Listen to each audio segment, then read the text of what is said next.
बिस्मिल्लाहिर्रहमानिर्रहीम। अस्सलाम वालेकुम। आज की रेसिपी बहुत ही ख़ास है, बहुत ही मज़ेदार है। इसमें हम बना रहे हैं स्वीट डिज़र्ट और इसमें बनाएंगे शाही टुकड़े जो कि बहुत ही मज़ेदार बनने वाले हैं। तो वीडियो आप लोगों ने स्किप नहीं करनी, वीडियो के एंड तक मेरे साथ रहें ताकि आप जान सकें मज़ेदार शाही टुकड़े हम कैसे तैयार करेंगे।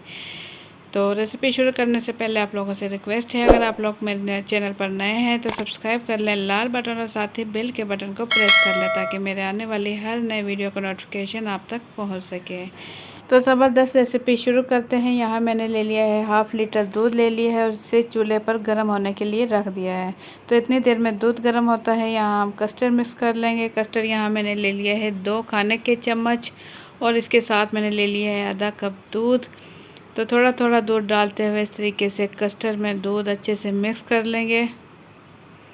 देखिए अच्छे से मिक्सिंग कर लूँगी मैं इसकी, ताकि इसमें गुठलियाँ ना बने।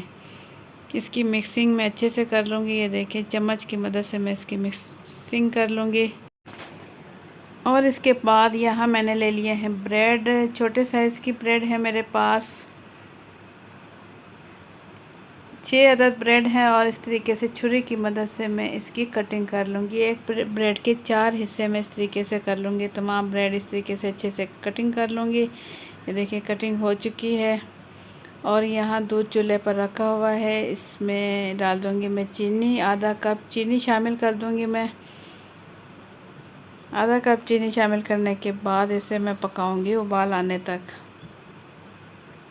तो यहाँ दूध में अच्छे से उबाल आने लगा है, तो इसमें मैं चलाऊँगी चम्मच और इसके साथ ही इसमें डाल दूँगी मैं कस्टर्ड जो कि मैंने मिक्स किया था। और इसकी मिक्सिंग साथ साथ करती रहूँगी ताकि कस्टर्ड में गुठलियाँ ना बने। और इसे इस टाइम तक पकाऊँगी जब तक कि इसमें अच्छे से उबाल आने लगे। ये देखें उबाल आने लगे हैं अच्छे से, और इसकी मिक्सिंग भी मैं करती रहूँगी ताकि इसमें गुठलियाँ ना बने। उबाल आने के बाद 2 से 3 मिनट में मज़ीद पकाऊंगी ताकि कस्टर्ड अच्छे से पक जाए। और इसके बाद यहाँ मैंने ले लिया है कुकिंग ऑयल, फ्राई पैन में ले लिया है और इसे चूल्हे पर रख लिया है और अच्छे से गर्म कर लिया है। अब बिल्कुल इसकी मैं कर दूँगी लो फ्लेम, और लो फ्लेम करने के बाद इसमें मैं डाल दूँगी ब्रेड के पीस जो कि मैंने कटिंग किए थे, वो इसके अंदर मैं अच्छे से फ्राई कर लूँगी। इस टाइम तक फ्राई करूँगी जब तक कि ये गोल्डन हो जाए।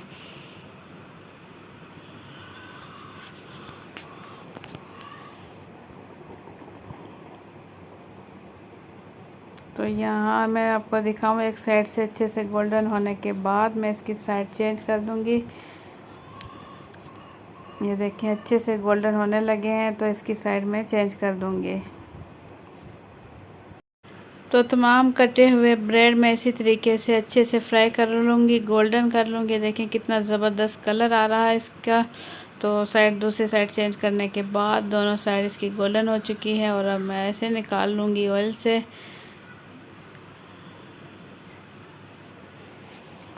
इसका ऑयल बिल्कुल इस तरीके से मैं निकाल लूँगी और इसे मैं ठंडा कर लूँगी।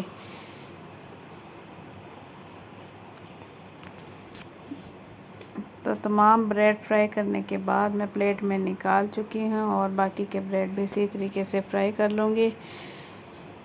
तमाम ब्रेड मैं फ्राई करके रख लूँगी। तो तमाम ब्रेड यहाँ मैं फ्राई कर चुकी हूँ। आपको दिखाऊँ कितना ज़बरदस्त कलर आ चुका है इसका। और कस्टर्ड भी रूम टेम्परेचर पर मैं ठंडा कर चुकी हूँ और ब्रेड के तमाम पीस इस तरीके से मैं इस कस्टर्ड में अच्छे से सेट कर लूँगी। देखें इस तरीके से एक एक करके तमाम ब्रेड इसके अंदर मैं सेट कर लूँगी। रेसिपी बहुत ही ज़बरदस्त बनती है, बहुत ही मज़ेदार बनती है। आप लोग किसी दावत पर भी बना सकते हैं और घर में भी बना सकते हैं। तमाम ब्रेड रखने के बाद इसके ऊपर मैं डाल दूँगी बारीक कटे हुए पिस्ते और बादाम। बारीक कटे हुए पिस्ते और बादाम इसके ऊपर डालने के बाद मैं इसे फ्रीज़ में ठंडा कर लूँगी। 2 घंटे इसे मैं फ्रीज में छोड़ दूँगी ताकि ये अच्छा सा ठंडा हो जाए। तो आप इसे बना सकते हैं किसी भी मौके पर और खाने में बहुत ही मज़ेदार बनता है। तो आप लोगों को मेरी आज की रेसिपी कैसी लगी, अपना फीडबैक कमेंट्स के ज़रिए ज़रूर दें। अगर रेसिपी पसंद आई है तो वीडियो के नीचे दिए हुए लाइक के बटन को ज़रूर क्लिक कर दें। और अगर और अगर आप लोग मेरे चैनल पर नए हैं तो सब्सक्राइब कर लें लाल बटन और साथ ही बेल के बटन को प्रेस कर लें ताकि मेरे आने वाली हर नई वीडियो का नोटिफिकेशन सबसे पहले आप तक पहुंच सके। तो इसी टाइप की अच्छी और मज़ेदार वीडियोस देखने के लिए देखते रहें मामा आइडियाज़। इंशाल्लाह आप लोगों के लिए मैं अच्छी रेसिपीज़ लेकर आती रहूँगी। तो इसी के साथ मुझे दें इजाज़त। अपना बहुत सा ख्याल रखें, दुआओं में याद रखें। फिर मिलेंगे इंशाल्लाह। अल्लाह हाफिज़।